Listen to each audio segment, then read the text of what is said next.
Perfecto, pues ya estamos aquí. A ver, denme un segundo para la música. Aquí está. Terminamos de hablar de Foucault y los panópticos y ahora vamos a hablar de el budismo, ¿no? Pueden ser cambios muy drásticos de temas, pero no importa. Bueno, sean todos bienvenidos a una sesión más de nuestro curso de filosofía oriental y en esta ocasión nos vamos a meter al rollo del budismo tratado desde un punto de vista filosófico, ¿de acuerdo? Vamos a ver eh, lo que podríamos denominar como su metafísica o su negación a la metafísica. Esto es curioso, ahorita vemos qué implica esto.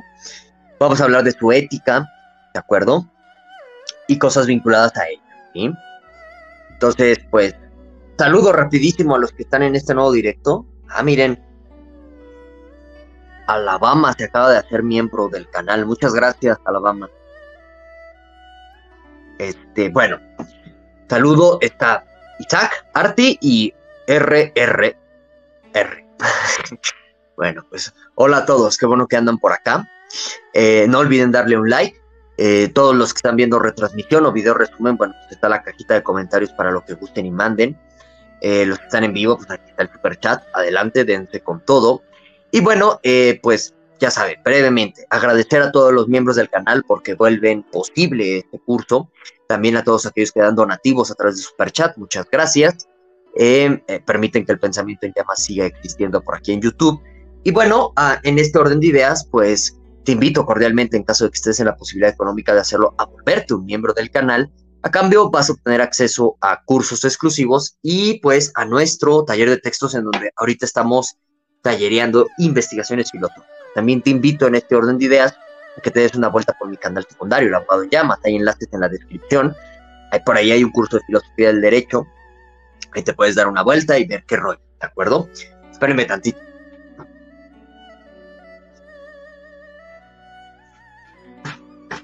Ya quedó, perfecto.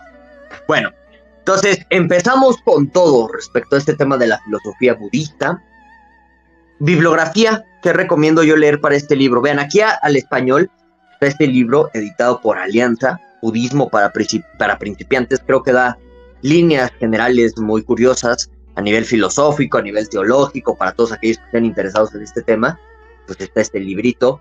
Y luego el libro de Edward Coster, que pues es un clásico en este sentido sobre el budismo, que nos explica su génesis antropológica y a grandes rasgos, pues cómo se va diferenciando del hinduismo y demás, ¿no? Bueno, que dicho sea de paso, vean, el rollo del budismo, pues es un tema hiper complejo, ¿no? ¿Por qué? Porque tiene muchas vertientes, va a tener muchas escuelas después de Gautama, ¿no? Y entonces, pues en este sentido sí quiero aclarar, ¿no? Que pues a nivel metodológico nos vamos a quedar con las generalidades, ¿no? No podemos profundizar tanto en una escuela budista particular, etcétera, ¿no? También en este orden de ideas, pues dependiendo de cada país, hay una escuela diferente de budismo. La escuela budista metodista de México es muy diferente a las budistas zen de China y entonces estas particularidades no las podemos profundizar. Entonces nos vamos a quedar con lo más general, lo más conciso respecto al budismo y a partir de ahí, pues ustedes si gustan pueden ir investigando por su propia cuenta, ¿no? O pueden generar otro tipo de debates, etc. ¿De acuerdo? También en este orden de ideas, pues también es importante mencionarles que nos vamos a referir al budismo que va a surgir y que va a estar alrededor de la India, alrededor de la zona del Tíbet y de Nepal, ¿no? Que, pues en este contexto histórico como tal, estos tres países no están divididos ni separados, en un mismo pueblo, que bueno, pues aquí nos vamos a meter a discusiones étnicas, nacionalistas, muy profundas, muy complejas, que la invasión de China al Tíbet y que, bueno, ese tipo de detalles no nos vamos a meter de manera tan minuciosa porque pues si no, no acabamos, nos desviamos del objeto de estudio y entonces, pero a pesar de todo esto, sí se los menciono para que ustedes tengan anotaciones y acotaciones de lo que vamos a ver ahorita, para que, pues de nuevo, no crean que todo lo que se va a decir aquí del budismo, pues es como una especie de punto final, porque, como les digo, hay muchas escuelas y se sigue bifurcando todo esto, ¿no? También recuerden el enfoque metodológico que tenemos. Estamos tratando de encontrar cuestiones filosóficas, ¿no? Que pues esto lo estamos entendiendo como algo que pueda tener algún tipo de argumento racional, algún tipo de postura o premisa sobre algún punto de vista epistémico, metafísico, ético, muy concreto y muy particular. Por lo tanto, vamos a soslayar, ¿no?, hasta donde podamos, sin que esto desvirtúe la cuestión misma del budismo, vamos a soslayar elementos teológicos, ¿sí? Muy bien. Entonces, creo yo que sí es importante empezar la exposición del budismo en términos generales de su filosofía, pues yéndonos con Gautama Buda, ¿no? Que vean, hay discordancia aproximadamente en qué siglo él aparece. Unos dicen que es el siglo sexto, otros dicen que es el siglo cuarto antes de Cristo. En este sentido, pues Gautama Buda sería como contemporáneo a la filosofía clásica griega, Sócrates y compañía, por ahí sería contemporáneo. Que, en fin, esto es parte del debate, pero bueno, dejando eso a un lado, pues también en YouTube y en muchos sitios se van a encontrar ustedes videos, animaciones, películas sobre la vida de Buda, ¿no? Entonces aquí yo voy a resaltar unos cuantos aspectos muy, muy elementales sobre la biografía de Buda. Ya saben, Buda pues es un rollo, bueno, él era una especie de príncipe que de pronto pues descubre que pues nada de estas riquezas dentro de el palacio como que lo satisfacen. Tiene una crisis existencial Buda sobre cuál es el sentido de la vida. Y digamos que a nivel de las biografías y a nivel de los textos sagrados que hay sobre el Buda, se le describe como una persona muy sensible al dolor ajeno. O sea, como que desde muy joven empieza a tener una gran aprehensión por el dolor de los animales, de los seres humanos, etcétera. Y llega a un punto de quiebre y de colapso, ¿no? Y Buda abandona toda su vida, que en este momento no se llama Buda. Buda significa algo así como el iluminado.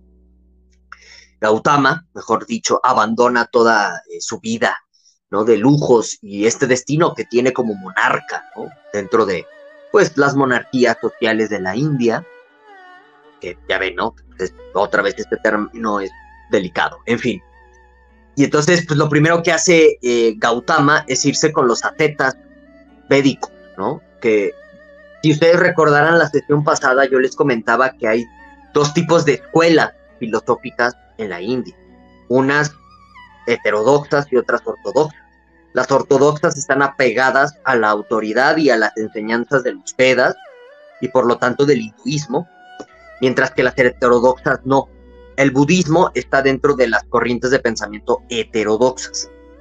Lo que pasa con Buda es que pues cuando tiene ese acercamiento con los ascetas védicos, él descubre que pues al final del día todo lo que tiene que ver con la enseñanza asceta, de la renuncia del dolor, la renuncia del deseo, etcétera, implican una renuncia a la vida. Y este es el principal punto de desacuerdo que hay entre budistas y pues digamos el hinduismo. O sea, cómo se está llevando la cuestión del deseo y el control de los mismos y del dolor. Al final del día, digamos que Gautama en este entonces, a nivel biográfico, entra en un desacuerdo con el ascetismo porque, digamos que lo que quiere encontrar Buda no es la erradicación del deseo, eso es interesante, y esto es un punto muy importante entenderlo, sino su control, mientras que los ascetas sí quieren erradicar el deseo. Son dos puntos completamente diferentes a nivel de teología y a nivel de doctrina filosófica, de los cuales hay que empezar a partir, ¿no? Y bueno, pues Buda, Gautama, mejor dicho, sigue buscando la respuesta al sufrimiento y a los malestares de la vida y el sentido de la vida hasta que debajo de una higuera obtiene la iluminación y vienen las 4 verdades nobles y pues empieza todo el camino del budismo ahí, ¿no? En sentido estricto. Entonces, como una manera muy chiquita y muy rápida de resumir la biografía de Buda, que nos resalta algunos elementos biográficos importantes aquí para el análisis, ¿sí? Bueno.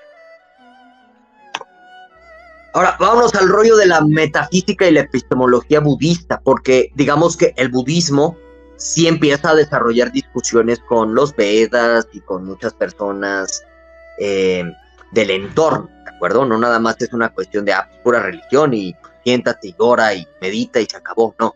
Hay todas estas discusiones que justo vamos a tratar de condensarlas en estos puntos de vista metafísicos y epistemológicos, ¿no? Que tendrían, digamos, el budismo más tradicional. También es importante tener esta acotación. Bueno, entonces, lo primero que hace la epistemología budista es rechazar la epistemología védica, ¿de acuerdo? ¿Por qué? porque el budismo abraza algo que podríamos denominar en Occidente como el empirismo o la fenomenología. Para el budismo, el conocimiento del mundo se obtiene a través de los sentidos, que son los famosos ayatana, ¿de acuerdo? Es un conocimiento directo de la realidad, que pues en muchos sentidos aquí hay una cuestión o una relación que tiene que ver con los famosos niveles de conciencia, porque para el budismo, digamos que hay dos caminos, ¿no? Para conocer la verdad: el dolor o la sabiduría que se da con la meditación y la reflexión.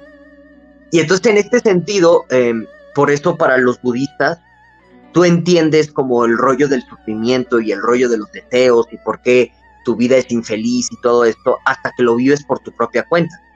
Por eso también se habla en este sentido a nivel epistemológico dentro del budismo de una fenomenología.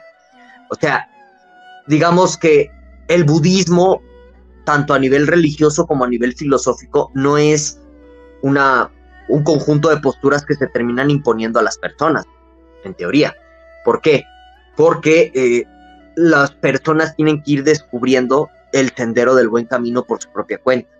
Tienen que ir conociendo el mundo y tienen que ir experimentándolo para entender también gran parte de las 4 nobles verdades, que ahorita vamos a meternos a este tema.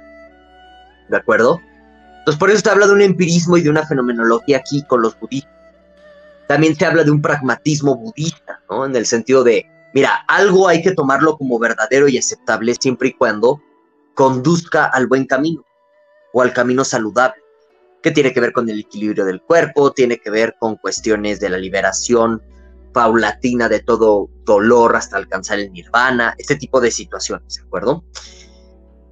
Y es curioso porque aquí hay un punto de encuentro muy curioso entre budistas y escépticos académicos que estaban en el periodo del helenismo griego.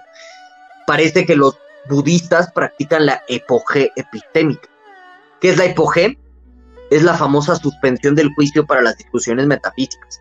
Acuérdense que esto es un rollo de, mira, te demuestro que tus argumentos os llevan a regresiones al infinito, o tus argumentos parten de premisas arbitrarias, etcétera, para decirte que no sabes. Entonces, las discusiones budistas que se van a dar con otros sabios, con otros Vedas, van en el rollo de suspender el juicio a nivel epistemológico, sobre todo para las cuestiones metafísicas. De hecho, el budismo, digamos, tiene como una de sus máximas el no afanarse en discusiones metafísicas, sino que lo que haces es demostrarle al contrario que no sabe. Y guarda silencio sobre qué sea realmente el mundo a nivel metafísico. Y pues digamos, tienes que recorrer la vía empirista o la vía fenomenológica para entenderlo y vivirlo por tu propia cuenta. Por eso, para mucha gente como tal, no existe una metafísica dentro del budismo. Sin embargo, pues el budismo tiene compromisos ontológicos. El primero de ellos es la negación del yo. O sea, para el budismo el yo es una ilusión, ¿sí? El famoso Atman no existe. Y también parece que el budismo tiene una especie de panteísmo, o están comprometidos con el panteísmo. ¿En qué sentido? En el sentido de que pues piensan que al final del día, y sobre todo en el último nivel, que sería el nirvana, todo está disperso, todo se vuelve todo. Parte también del dolor y de la razón del deseo y del sufrimiento, que los individuos quieren integrarse al todo, ¿de acuerdo? Y entonces, por eso a veces se habla aquí de un panteísmo budista, pero a veces como que no está en muchas tradiciones. Entonces esto es parte como de la discusión. Esto a nivel filosófico es lo que tenemos sobre la mesa. Ahora, Alejandro Magno, cuando hace sus incursiones al noreste de la India, jala la filosofía budista. También en este sentido varias de las filosofías védicas se las lleva a Occidente, y pues por eso para mucha gente el estoicismo, el escepticismo académico, el epicureísmo, es decir, la filosofía helenística griega, viene de acá. O sea, en pocas palabras, el estoicismo es una manera particular de interpretación del budismo. Y esto ya te empieza a romper barreras entre Occidente y Oriente, ¿sí? Esto es como parte de la discusión, porque, digamos, mucha de la metafísica que tienen los estoicos, esto de logos, esta causalidad estricta que tienen del mundo, la idea de que no controlas pues digamos, lo que ocurre afuera de ti, pero sí controlas cómo te afecta el mundo, serían originariamente ideas budistas. Ah, eso es todo un tema de debate, ¿sí? O sea, de ahí que para muchos historiadores de la filosofía, en realidad hablar del estoicismo como tal es una ficción histórica, porque sería el budismo penetrado y compenetrado en la antigua Grecia e reinterpretado de una manera muy particular y que luego se hereda a la antigua Roma y que pues, hasta nuestros días lo tenemos presente el estoicismo en forma de coaching barato, en forma de muchas cosas ahí siniestras, pero si se dan cuenta, pues el estoico y el budista pueden conectar muy bien porque tienen la misma raíz ideológica, si lo quieren ver así, o filosófica. Eso es curioso, ¿de acuerdo? Muy bien. Y ahora, quizás lo más relevante, ¿no?, que tiene el budismo es su ética, ¿de acuerdo? Y esto tiene que ver con las 4 nobles verdades y el rollo de cómo esto, con una práctica óctuple, que ahorita vemos esta práctica óctuple, alcanzas al famoso nirvana, ¿no? Que pues es el rollo de la liberación del dolor, ¿no? Entonces ahí van las 4 nobles verdades del budismo. Primera noble verdad, la vida es sufrimiento, ¿no? O sea que, en pocas palabras, la primera noble verdad consiste en reconocer que todo lo que nos rodea tiende a la decadencia, tiende a la ruina, tiende a la frustración o a lo inacabado o a lo incompleto, ¿sí? Y de nuevo, bajo la cuestión de la epistemología budista, esto no es algo que como tal se argumenta, esto es algo que como tal se tiene que vivir por parte de cada persona, tiene que experimentar el sufrimiento para entender que la vida es sufrimiento, ¿sí? Por eso, o sea, en muchos sentidos el camino del Buda está reservado solamente para aquellas personas que han reconocido esta primera noble verdad, ¿de acuerdo? Schopenhauer, dicho sea de paso, ya lo comentábamos desde la sesión pasada, jala cosas de los Vedas, pero también mucha de su inspiración para el rollo de la voluntad viene de acá, ¿eh? En fin, segunda noble verdad del budismo, el origen del sufrimiento es el deseo, ¿sí? El detalle aquí es que, bueno, pues dentro de la segunda noble verdad del budismo, pues uno se la vive deseando para que, pues una vez que alcanza, ¿sí?, termines en el tedio, en el ocio, y eso conduce al sufrimiento. Y de igual forma, si tú deseas y no consigues, llegas a la frustración, y eso también es sufrimiento. Entonces, el origen de la vida como sufrimiento es el deseo, y esto se dan cuenta de Schopenhauer, de aquí se lo jaló, en gran medida, ¿de acuerdo? Pero, ojo, a diferencia de otras prácticas ascetas, védicas, etcétera, que a lo mejor van a compartir la misma idea de que el origen del sufrimiento es el deseo, la tercera noble verdad del budismo nos dice que el sufrimiento es evitable, o sea que puedes controlar el deseo, ¿sí? Se dan cuenta, pues aquí también es un rollo muy estoicista, y no estoy utilizando la palabra de manera casual, por estas conexiones que hay entre estoicismo y budismo, ¿sí? Entonces la tercera noble verdad nos dice que el sufrimiento se puede evitar, ¿sí?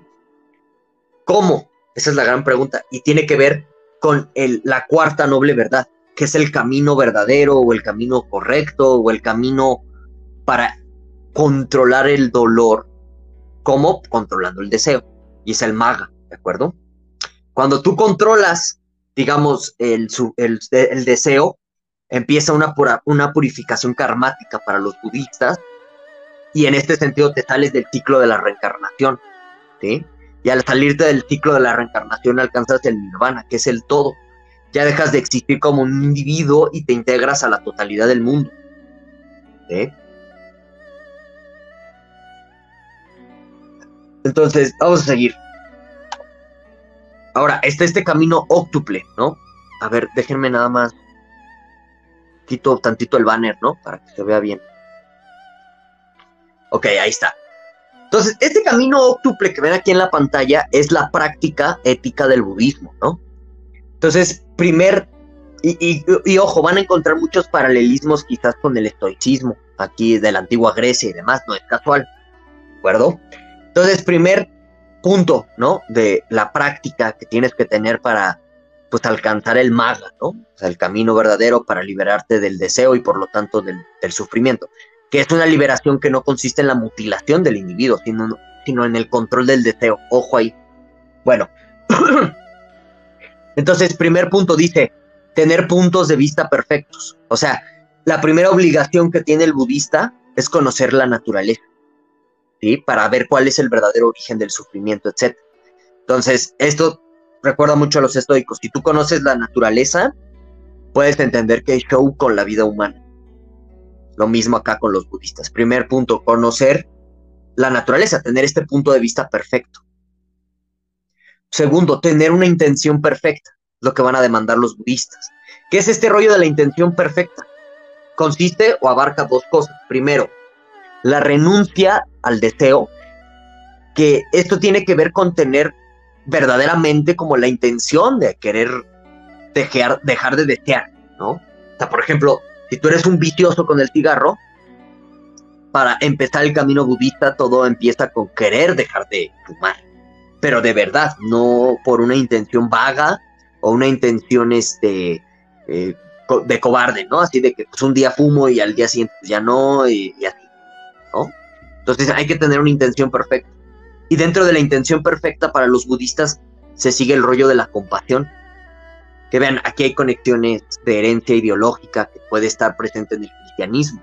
Porque la compasión para el budista implica que no juzgues a los demás, que trates de entenderlos como seres que están atados al sufrimiento eterno de la vida y que todavía no se han dado cuenta de esto. O sea, por ejemplo, alguien que no se está deseando eternamente mujeres, autos lujosos, dinero, etcétera, lo que te dice el segundo punto de práctica budista es que no los juzgues y que no seas pues tan radical con ellos, rechazándolos o dándoles de latigazo, sino que los entiendas, sé compasivo. Ellos todavía no entienden la rueda del dolor a la cual están inmersos. Entonces la compasión en el budismo es fundamental porque no nada más es entender cómo la gente desea sin darse cuenta que pues precisamente todo este rollo del deseo los está acarreando hacia su desgracia y su tragedia, sino también implica un sentimiento de compenetración respecto al dolor animal, al dolor de los demás. Y entonces por eso el budismo no implica una renuncia al mundo, sino al contrario, el budista está muy comprometido con lo que le sucede a su alrededor, porque es parte de su entendimiento de qué es la compasión verdadera. Y todo esto tiene que ver con la intención perfecta. Dentro de las prácticas de la intención perfecta, a nivel religioso, aquí empiezan las purgas karmáticas. O sea, para el budista, si tú estás en un lugar determinado, es para que ayude. Esa es la misión de tu vida, ayudar a los demás, a liberarlos del mundo del dolor. ¿Sí? Bueno, tercer, conducta ética, hablar perfecto. Es decir, no mentir, no tener dobles intenciones, no estar engañando a la gente con lo que quieres decir. Hablar claro también aquí tiene que ver en la cuestión del hablar perfecto. Obrar perfecto, ¿qué quiere decir esto? Que hagas las cosas de manera desinteresada, es decir, sin buscar un bien a cambio, porque si no esto te mete al rollo de los deseos. El obrar perfecto para los budistas es aquel que da sin buscar nada a cambio.